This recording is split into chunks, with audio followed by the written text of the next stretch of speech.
ప్రభువును ప్రియ రక్షకుడైన దేవుని పేరట మీ అందరికీ శుభాభివందనములు తెలియజేసుకుంటున్నాను.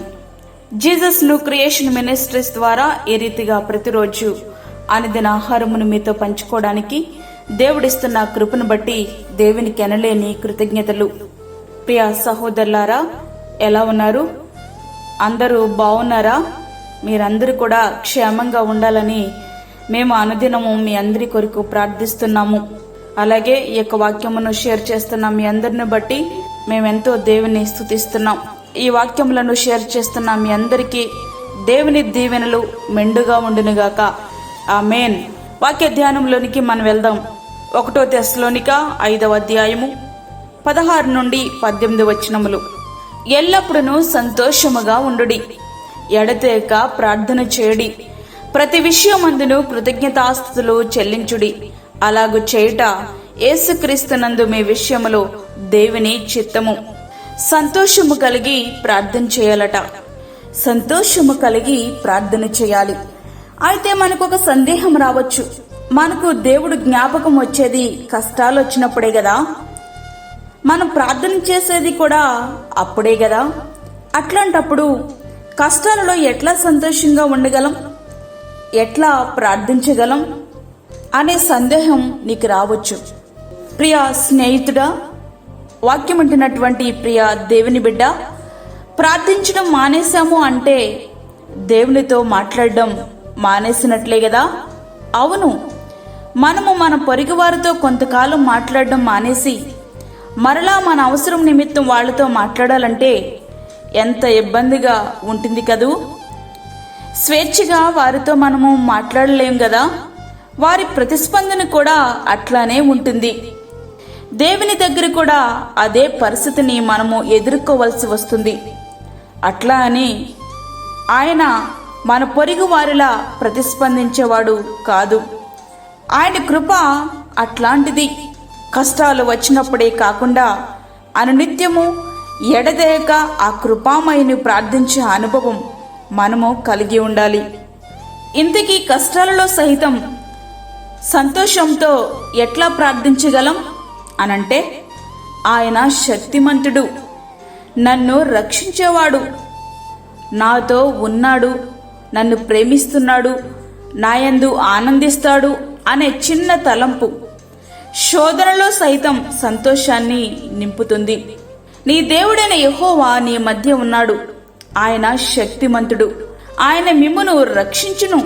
ఆయన బహు ఆనందముతో నీ యందు సంతోషించును. నీ యందు తనకున్న ప్రేమను బట్టి శాంతము వహించి నీ అందరి సంతోషము చేత ఆయన హర్షించును. జెఫన్యా 3వ అధ్యాయము 17వ వచనం. కనుక కృతజ్ఞత కలిగి ప్రార్థించాలి. దేనిని గూర్చియు చింతపడకుడి గాని ప్రతి విషయములోను ప్రార్థన విజ్ఞాపనల చేత కృతజ్ఞత పూర్వకముగా మీ విన్నపములు దేవునికి తెలియచేయడి. ఫిలిప్పి 4వ అధ్యాయము 6వ వచనం. ప్రార్థన స్తుతితోనే ప్రారంభించి స్తుతితోనే ముగించాలి. మరి నేను దేవుణ్ణి ఎందుకు స్తుతించాలి అని నువ్వు అనుకుంటున్నావు కదూ.